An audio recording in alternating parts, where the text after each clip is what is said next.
다음 소식입니다. KBS에는 뉴스 옴부즈맨이라는 뉴스 비평 프로그램이 있습니다. KBS의 편파 보도 논란과 관련해서 외부의 객관적인 자문을 통해 뉴스의 공정성을 높이겠다며 김인규 사장이 지시해 만든 프로그램입니다. 그런데 최근 옴부즈맨 위원을 맡은 언론학과 교수 6명이 전원 자진 사퇴를 결정했습니다. 어떻게 된 일인지 김석 기자가 전해드립니다. 지난해 4월 김인규 사장이 KBS의 국회 업무보고 자리에 나왔습니다.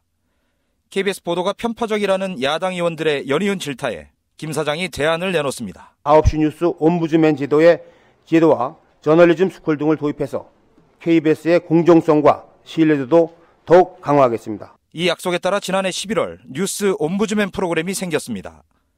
국내 3대 언론학회에서 2명씩 추천받은 언론학자 6명이 KBS 뉴스를 분석, 평가한 뒤 문제점을 제기하면 KBS 보도 담당자가 답변하는 형식입니다. 6명의 뉴스 옴부즈맨 위원들은 1년의 임기 동안 정확하고 전문적인 시각으로 KBS 뉴스를 심층 분석하게 된다.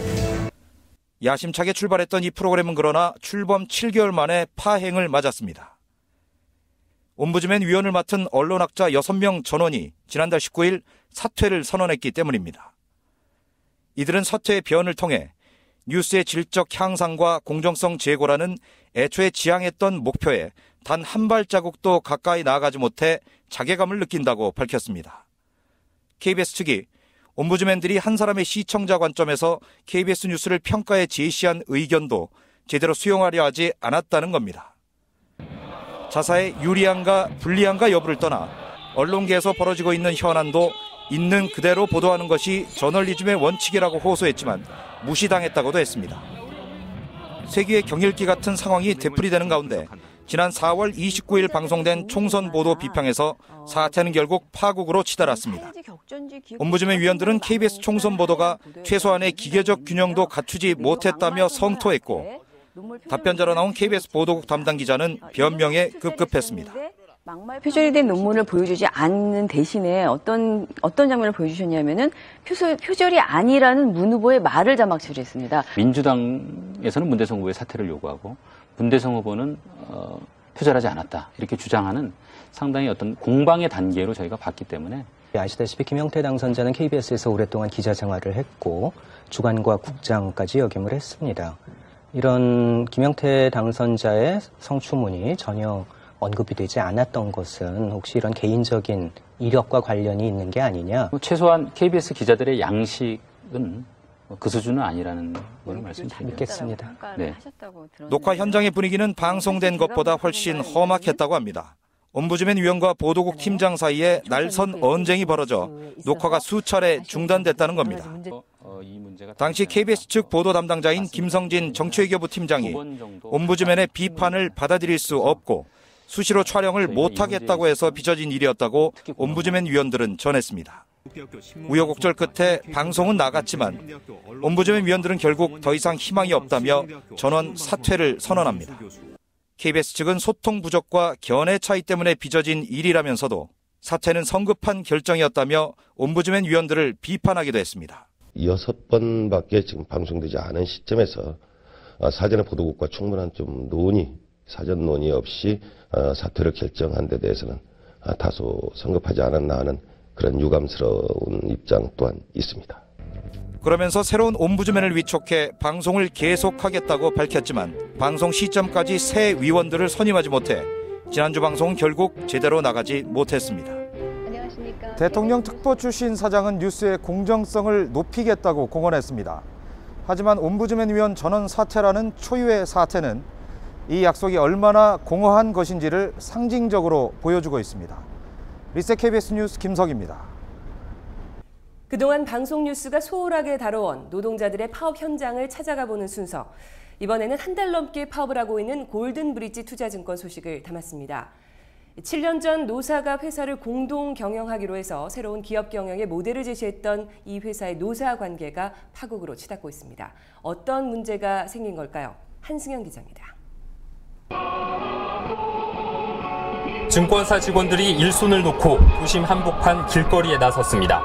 골든브릿지 투자증권 노조원 110명 가운데 90여 명이 총파업 투쟁에 나선 건 지난 4월 23일, 40일이 넘었습니다.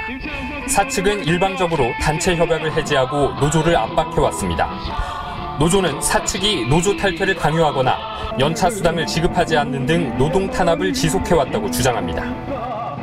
단체 협약 개정을 위한 쟁의 행위 시에는 해고하겠다. 사규 위반도 해고하겠다. 그다음에 그 전적이라든지 원격지 전보 이런 것들에 대해서 본인 동의를 삭제하겠다. 이런 노동조합이 도저히 받아들일 수 없는 그런 해고 위주의 요구사항들을 28개를 냅니다. 7년 전인 지난 2005년 7월 골든브릿지 경영자인 이상준 회장은 외국계 투기 자본으로부터 청산 직전까지 몰린 회사를 노조와 함께 인수합니다. 노조는 이 회장의 공동경영 제안을 받아들여 공동인수, 공동경영에 관한 노사 간 약정서를 체결합니다. 약정서는 전 직원이 우리 사주를 소유하고 성과에 따라 지분을 늘려나가는 방식으로 직원의 경영 참여를 보장했습니다. 공동경영을 통해 회사는 자기 자본이 인수 당시보다 2배 이상 느는 등 새로운 경영 모델로 자리매김했습니다. 그런데 사측은 지난해부터 태도를 바꿔 공동경영 약정을 문제 삼기 시작했고 10월 단체 협약을 해지했습니다. 기존 단체 협약의 수준에 정신에 걸맞게 재체결하자. 이것이 우리의 요구사항입니다. 더불어서 이상준 회장이 6년 전에 2005년 7월에 노사 공동경영 약정서를 우리 노동조합에 들이밀면서 한번 잘해보자라고 했던 그 초심으로 돌아가기를 저는 간곡히 원하고 또 한편으로는 경고하는 바입니다. 사측은 공동경영 체제가 지나친 인사권 개입으로 이어져 회사의 성장을 해치고 있다며 약정을 수정해야 한다고 맞서고 있습니다.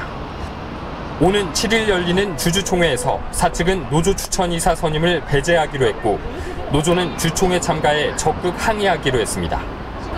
모든 이해관계자들이 다시 모여서 공동경영 정신으로 돌아가지 않는 한, 즉 신뢰를 회복하지 않는 한 누가 그 회사에다 마음 놓고 돈을 맡기겠습니까? 언제든지 사장 마음대로 하겠다라는데요.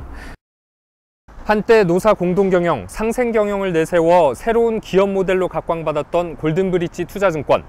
하지만 사측은 이제 노조를 경영 파트너로 인정하지 않고 노조는 이에 총파업 투쟁으로 맞서면서 노사관계가 파국으로 치닫고 있습니다. 리셋 KBS 뉴스 한승현입니다. 전국 언론노조가 한백리서치에 의뢰해 전국 성인 1000여 명을 상대로 여론조사를 실시했습니다. 응답자의 62.7%가 언론 파업에 찬성한다고 답했습니다.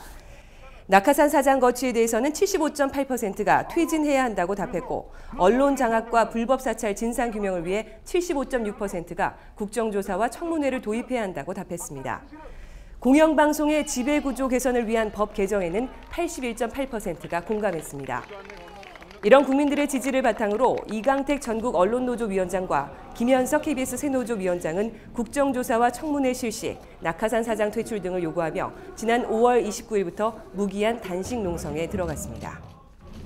이번 단식을 통해 MB 정권의 언론 장악, 진상 규명을 위한 청문회, 여야 합의하고 그 합의를 통해서 정권이 언론을 더 이상 장악하면 언젠가는 크게 다치는구나 라는 인식 확산시켰으면 좋겠습니다. 21세기에 언론 자유와 방송 독립을 위해서 이렇게 열심히 싸우고 있습니다. 국민 여러분의 관심과 지지가 더욱 절실합니다. 리셋 KBS 뉴스 9회, 오늘은 여기까지입니다.